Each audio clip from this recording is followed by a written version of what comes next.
Hey guys, it's Lainey here with Steel Strength Training, and today we're talking about the animal-based diet, all right?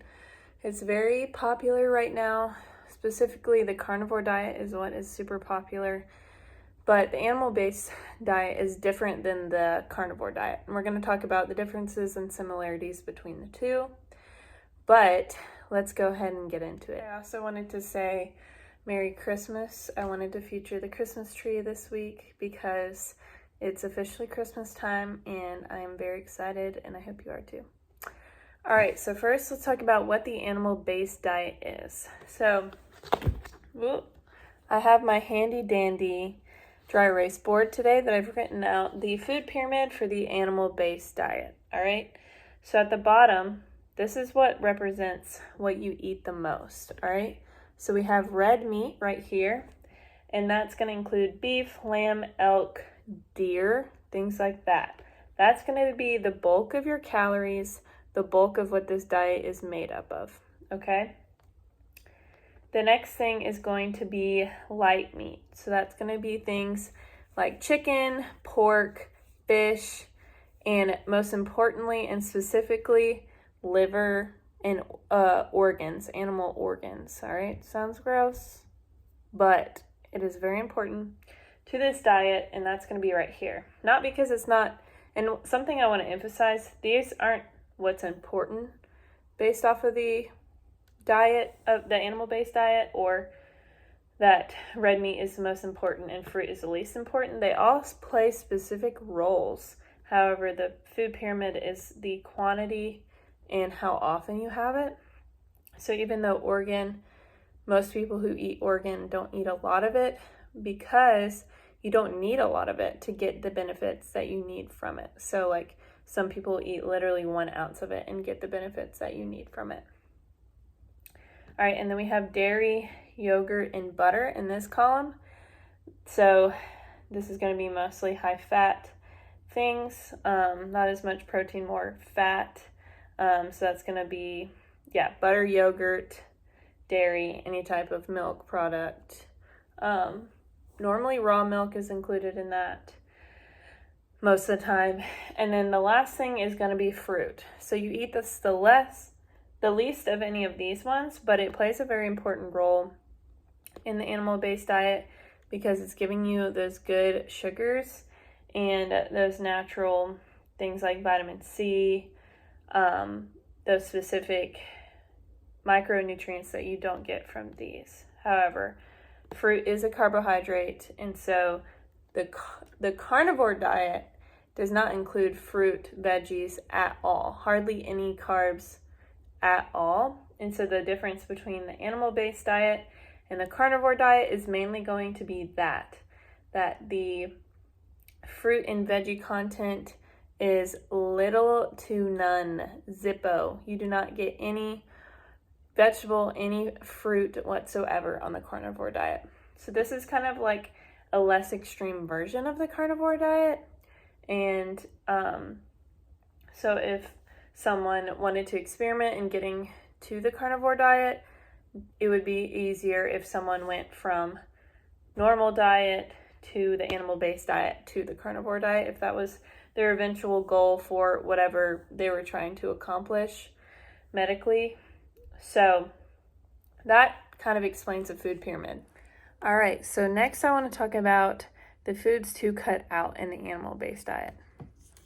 All right, so we have the don'ts of the animal-based diet. All right, so we have the main one is going to be oils. All right, so that includes in the oil category corn oil, soybean oil, canola oil, peanut oil, sunflower oil, safflower oil, cottonseed oil. All right, those are going to be inflammatory foods and oils, and they're very processed. So you're going ahead and cutting out that whole category of food or oil. So you can still have things like olive oil and I believe avocado oil and coconut oil, but most of the time people are going to use butter on this diet. All right, and then you're also cutting out all grains. All right, so a lot of their reasoning is because it's also inflammatory. So A lot of people have gluten sensitivities or intolerances that they don't even know about. So they go ahead and just cut out grains for many reasons, but specifically that one. And then sweeteners, all right? So this is an interesting one.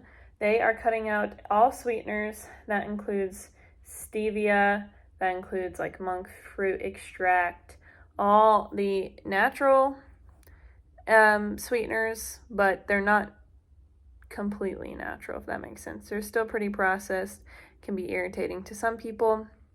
So the only sweetener that you are allowed to have is honey, all right?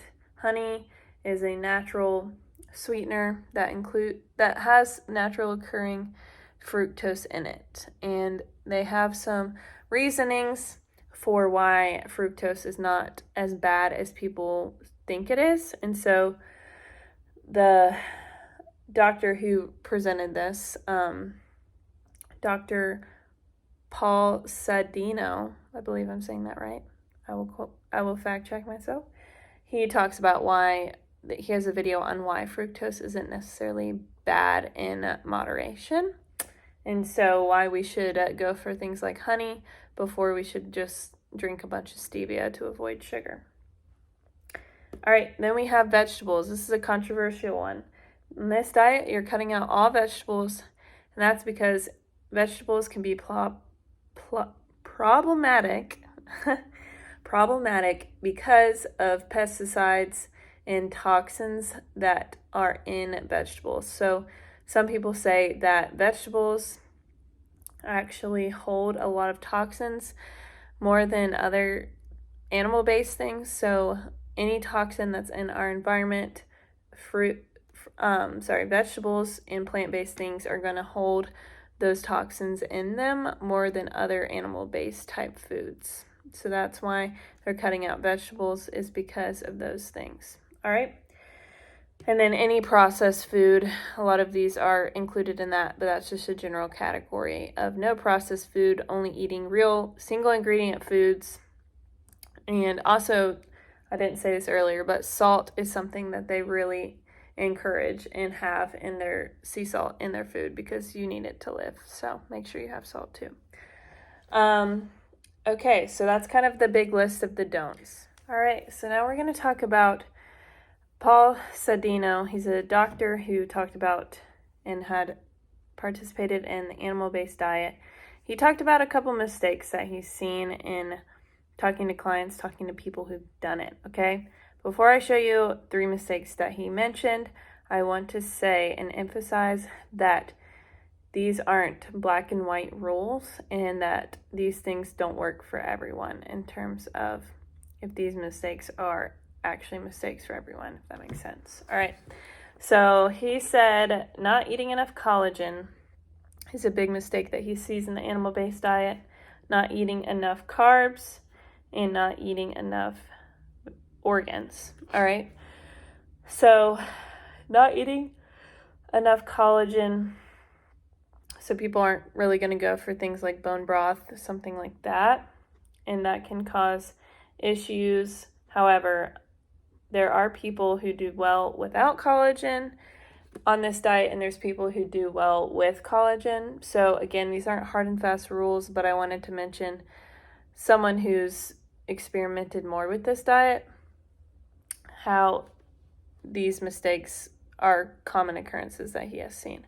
All right, and then second, we have not eating enough carbs. All right, so that would be not eating enough fruit, because that is the main carb source of this diet. So people will be scared of fruit and just consume little to no carbs, and at that point you're basically doing the carnivore diet almost. So there's fruit in the food pyramid for a reason on this diet, but people do thrive on the carnivore diet. People do thrive without eating fruit. But if you're following this diet, you do want to have fruit for the most part.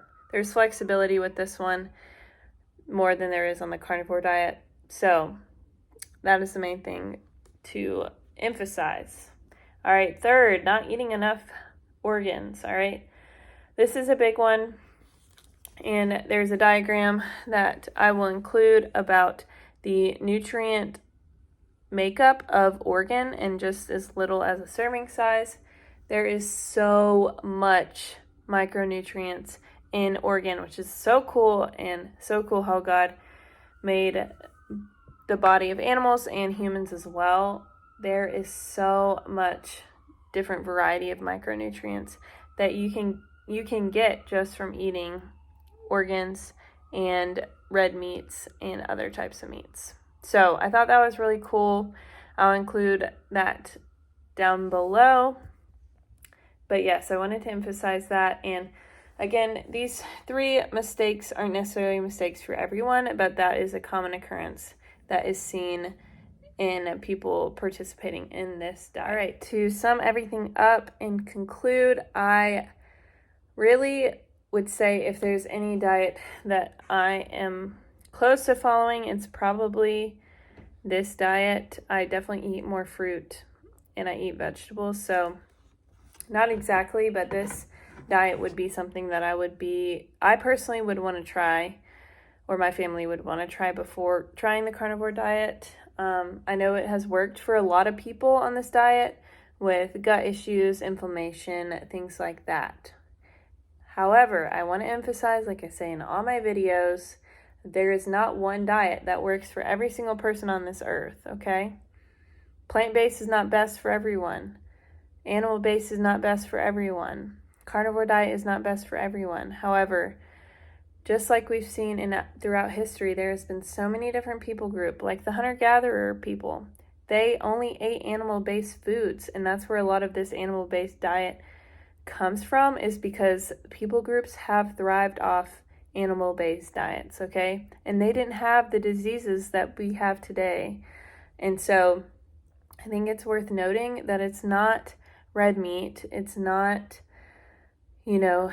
certain types of meat that's causing all of our cancers and things like that, okay? It's a generational problem that's not stemming from just people eating too much steak, okay? It's deeply rooted in our environments, and there's also a lot of different factors going into that. So I just want to say to all the meat haters, okay? Meat is not necessarily bad, okay? Some people can thrive without meat. Some people can thrive on the vegan diet. But I just want to say the animal-based diet can be really good for people. It can be really healthy and healing, and it can get all this processed food junk out of our bodies, all right? On diets like this, the animal-based diet, you are less likely to deal with the processed food as you are going to be on the vegetarian diet, okay? Especially grains, those are a big one I see with a lot of processed things. So if anyone's interested in trying this, please do. Make sure you're getting all the foods in the food pyramid and do your research. Watch Dr. Paul Sandino. I think I'm saying that right again. But he has a lot of good videos on how to do this well. Make sure you're doing your research before you just jump into something.